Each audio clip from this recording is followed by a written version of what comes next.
My fiancée told me that her friend invited her ex to her wedding. She asked, should I invite my ex too? I was shocked, looked at her and said, whatever you want. She thought I wasn't hurt by it, but I canceled everything, sent her a message about her ex that was so harsh that she came rushing to my house. The moment she stepped inside and saw the state I was in, her face went pale. I'm 28, and until 3 weeks ago, I thought I had my life figured out. I was engaged to Claire for 8 months, together for 4 years total. We had a wedding planned for June, deposits down on everything. Venue, catering, photographer, the works. I'd saved for 2 years to make sure we could have the wedding she wanted without going into debt. Everything felt solid. Or so I thought. It started on a random Tuesday evening. We were at her place, eating takeout and scrolling through our phones like any other night. She was looking at Instagram when she suddenly laughed and showed me a post from her friend Natalie, some bridesmaid dress drama. Then, casually, like she was mentioning the weather, Claire said, "Oh, Nat told me she's inviting her ex to the wedding. Apparently they're on good terms now, and she wants everyone she cares about there." I nodded, not really paying attention. That's nice, I guess. Then she looked at me, and there was something in her expression I couldn't read at first. So I was thinking, should I invite Brandon too? I mean, if Natalie's doing it, maybe it's not that weird. I stopped mid-bite. Brandon, her ex-boyfriend from college. They'd dated for 2 years before she met me. She'd always said they ended on decent terms, stayed friends for a while after, but I hadn't heard his name in at least a year. You want to invite your ex to our wedding?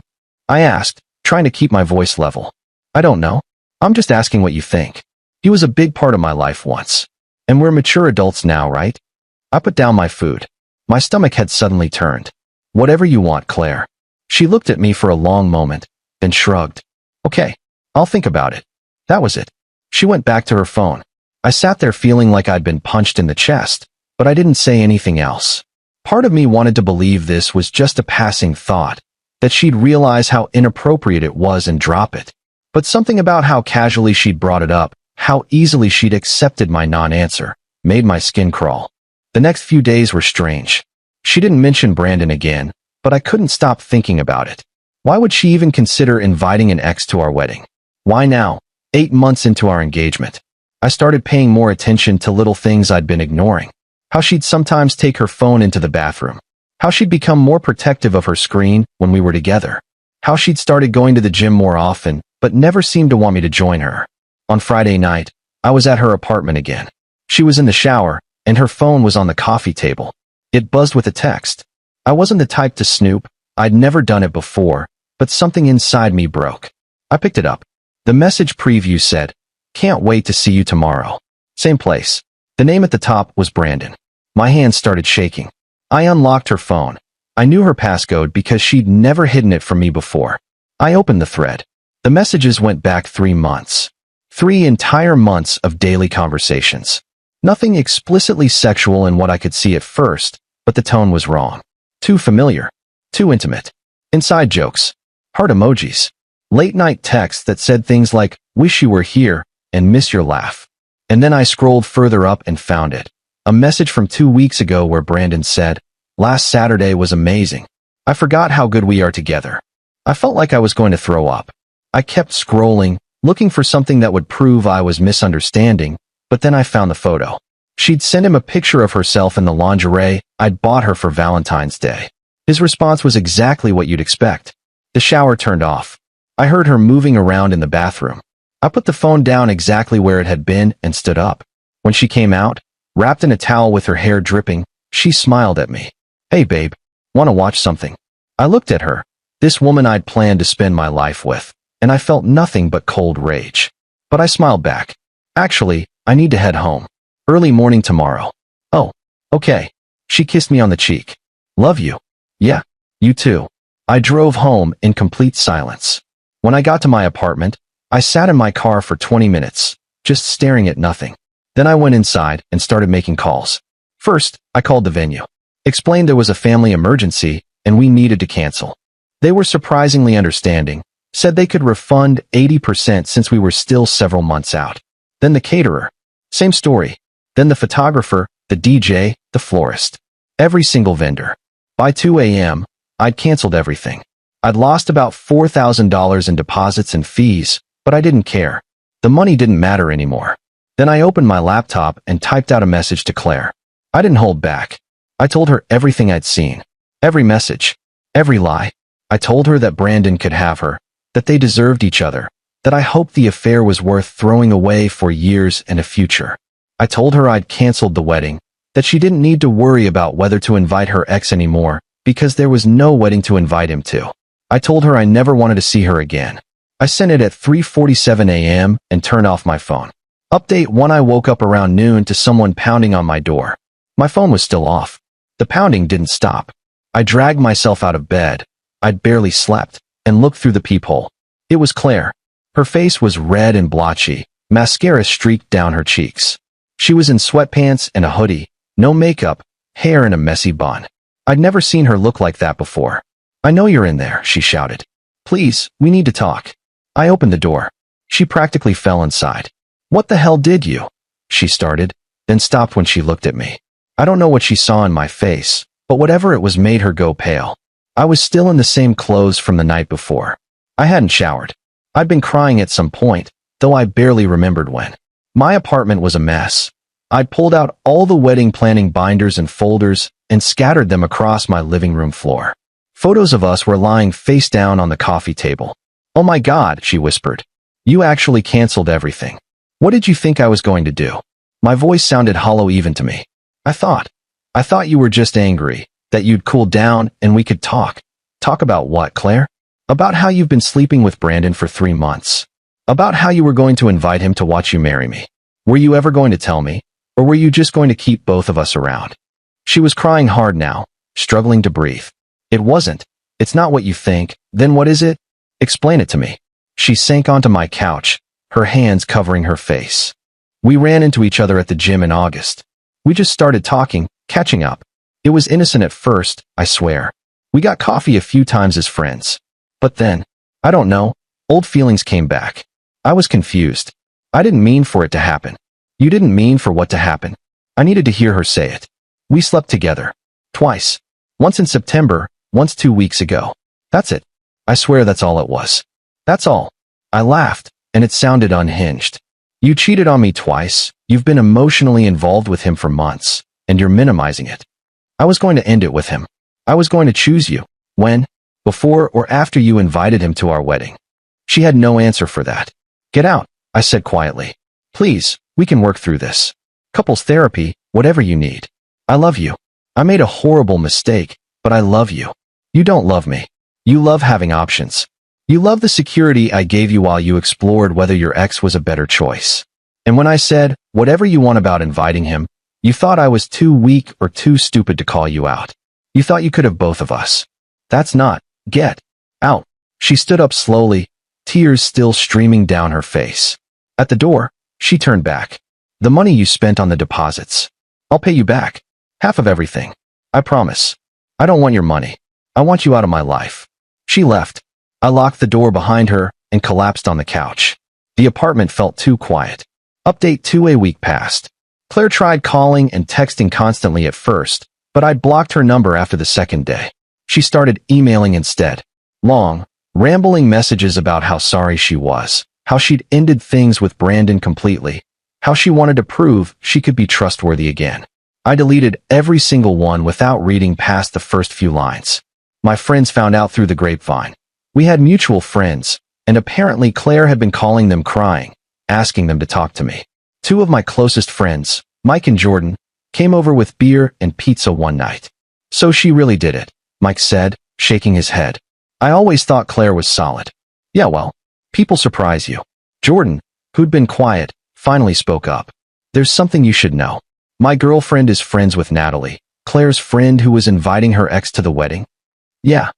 Natalie never invited her ex. She and her ex hate each other. There's no way she'd want him at her wedding." I stared at him. "What?" Claire made it up. "The whole story about Natalie inviting her ex was a lie.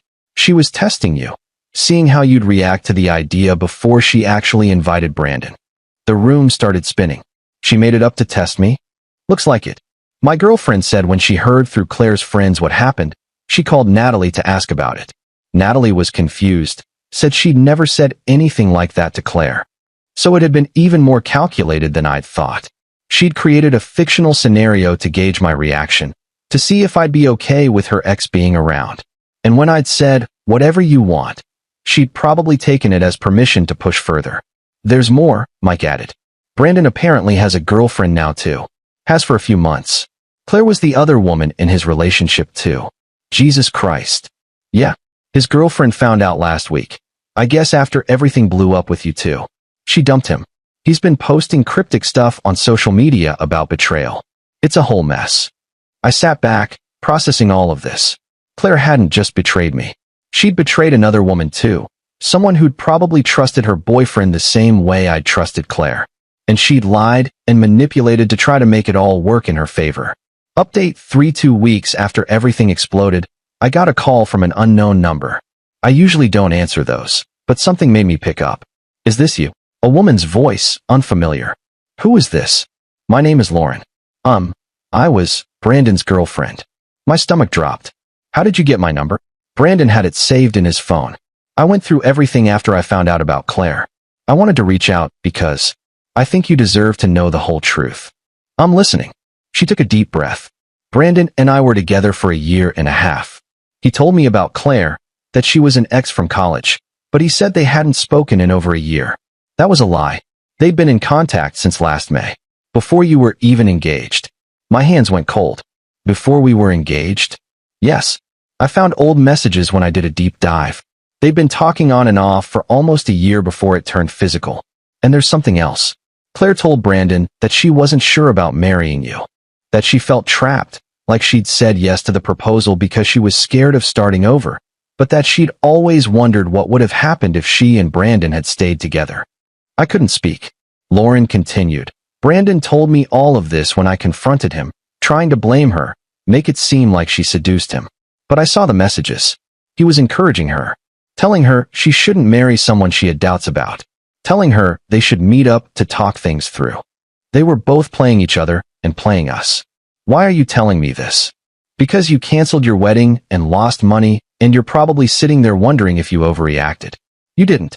She was never going to marry you with a clear conscience. She would have always wondered. And eventually, she would have cheated again, or left you for him, or made your life miserable with her doubts. You saved yourself years of pain. After we hung up, I sat in my apartment for hours, just thinking. Part of me had been questioning myself, wondering if I'd blown things up too quickly, if I should have given her a chance to explain more fully. But Lauren's call confirmed what I'd felt in my gut that night I found the messages. Claire had been lying to me for longer than I'd even known. This wasn't a mistake or a moment of weakness. It was a pattern, a choice she kept making. Final update, it's been 3 months since I canceled the wedding. I'm writing this because a few people who knew the situation kept asking for updates, and honestly, it helps to get it all out. Claire tried for about 6 weeks to get me back. Flowers at my door, letters, showing up at places she knew I'd be. I never engaged. Finally, her efforts stopped. I heard through mutual friends that she moved to a different city for a job opportunity. Fresh start, apparently. Brandon and Lauren didn't get back together, from what I understand. Last I heard, he was still single and posting gym selfies with captions about self-improvement and growth. Good for him, I guess. I got my apartment completely redecorated. Threw out everything that reminded me of Claire, photos, gifts, even some furniture we'd picked out together. It was expensive, but worth it. I needed the space to feel like mine again. The hardest part wasn't the betrayal itself. It was realizing how long I'd been living in a fantasy. I'd built this entire future in my head with someone who was only half present. Every time I talked about our life together, made plans, saved money for our wedding, she'd been keeping one foot out the door. And I'd missed all the signs because I didn't want to see them. I'm dating again now, casually. Nothing serious. I'm not ready for serious. But I'm okay. Better than okay, actually. I'm sleeping better than I have in years. I didn't realize how much anxiety I'd been carrying, how much of my energy was going into making someone else happy who wasn't even sure she wanted to be with me. The money I lost on the wedding deposit stung for a while, but I picked up some freelance work and I've already made most of it back. And honestly, for $1,000 is a small price to pay for not wasting the rest of my life with the wrong person. Someone asked me recently if I missed her. The honest answer is no. I miss who I thought she was. I miss the relationship I thought we had. But the real Claire, the one who could lie to my face for months and plan a future with me while sleeping with someone else, I don't miss that person at all. I dodged a bullet. A big one. And I'm grateful I found out when I did, before we signed a marriage certificate, before we bought a house together, before we had kids. She did me a favor, really, even if she didn't mean to. Life moves on. I'm moving on. And that's enough. Edit 1. A lot of people have been asking if I ever got that apology or the money Claire promised. No on both counts. The apology email stopped after about a month, and she never sent a single dollar for the deposits. I didn't expect her to, honestly. People who cheat don't suddenly develop integrity just because they got caught. Edit 2. For those suggesting I should have fought harder or tried couples therapy, I appreciate the perspective, but no. There's no coming back from months of deliberate deception. This wasn't a drunken mistake or a moment of weakness. It was calculated, ongoing, and involved multiple lies and manipulations. Some things aren't fixable, and that's okay. Edit 3. Yes, I'm doing fine now. Better than fine. Thank you to everyone who reached out with support or shared their own stories. It helped more than you know.